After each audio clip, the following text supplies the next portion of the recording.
junior, mid, and senior level, unquote, leaders in the FBI. More than 29 months later, I'm still indefinitely suspended without pay and benefits. Other whistleblowers have since confirmed that the FBI intentionally stranded me in the middle of a move and withheld our possessions to maximize the pain of my suspension. A new era of accountability and true whistleblower protection to the FBI is long overdue. FBI officials like Sean Clark, Sean Fitzgerald, Jeff Berkebile, Dina Perkins, Jeff Veltri, Jennifer Moore, Michael Snyders, Timothy Dunham, and other leadership up to Christopher Wray are responsible for what happened to me and my family. Ensuring they no longer work at the FBI isn't retribution, it's responsible leadership. From FBI whistleblower Steve Friend, Jacqueline McGuire was promoted to upper echelons of the FBI after sending federal agents to arrest nonviolent Catholic pro-life protester Mark Houck at gunpoint. As someone who lost my career by blowing the whistle on these kinds of abuses and needlessly risky tactics for cooperative subjects, I was offended by her being rewarded rather than held accountable. Her dismissal is a small step towards ending the FBI's weaponization and should come sooner, end of quote. From FBI whistleblower Mike Zoomer, quote, after witnessing federal prosecutors favor a sexual predator district attorney who used the power of his office to sexually abuse vulnerable women, I reported their wrongdoing to the presiding federal judge. Although the allegations weren't classified, the FBI suspended and later revoked my security clearance. The U.S. attorney responsible for the misconduct was named by President Biden to lead the Department of Justice criminal investigation, and the FBI special agent in charge responsible for the FBI's retaliation against me was promoted to be the third highest FBI official. He soon retired after he harassed a young female subordinate. Meanwhile, I went through an 8-year process to be reinstated, only to have the Biden DOJ affirm the FBI's revocation of my security clearance in December 2024, finalizing my removal. See how removing a security clearance is a tool to retaliate and ruin people professionally.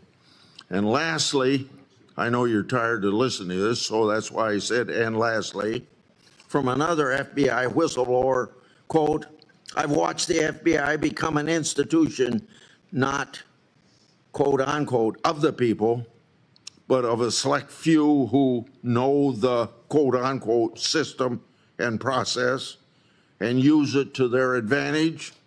Those people need to leave.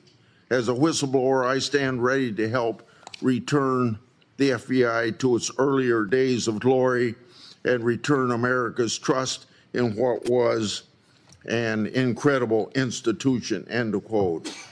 Now, how can anybody listen to these statements from the FBI to know that there's a culture that just is not totally in tune with what law enforcement agency ought to do and conclude that everything is okay? These law enforcement agencies are out of control, drunk on power, and blinded by political infection. It's time to force them to recognize they answer to Congress and we the people. And those who retaliated against whistleblowers should be fired full stop by colleagues who think otherwise of protecting these whistleblowers, and I hope this message gets to President Trump. My Democratic colleagues hounded Patel to say he'd stand up to Trump. Well, these brave whistleblowers stood up to the last administration, and they suffered retaliation. So why aren't my Democrat colleagues running to defend them and demanding the wrongdoers be held accountable? This administration must hold the bad actors accountable, fire them if necessary, give whistleblowers their security clearance back. President Trump, I hope you hear that. Put them in a position they were in before they had their retaliation. President Trump, I hope you hear that. If you can hire people, you can reinstate people, President Trump. That's part of what this committee ought to be focused on. Solutions to the rampant weaponization and whistleblower retaliation.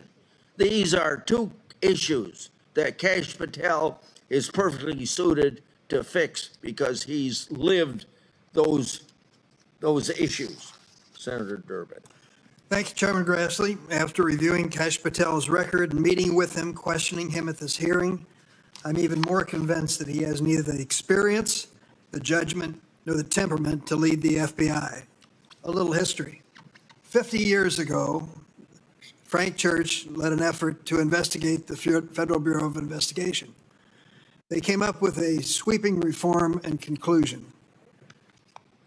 Congress passed a law limiting the FBI director to a single term of 10 years, subjecting the appointment to the advice and consent of the Senate.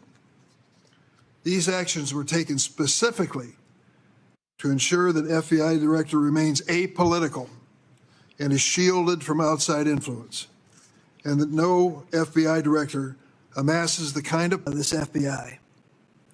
I will not be surprised when my Republican colleagues again claim that the Democrats have weaponized the FBI, as we've already heard, despite the fact for the last 50 years, every single Senate-confirmed head of the FBI has been a Republican.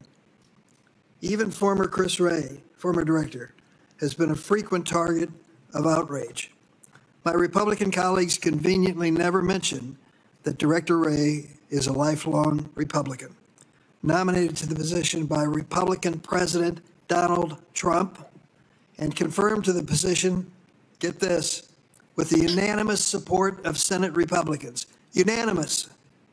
As a reminder, President Biden kept Director Wray, a Republican appointed by President Trump, in that position. But because he did not do his bidding, President Trump forced Wray out and nominated Mr. Patel, an inexperienced loyalist to the Trump administration.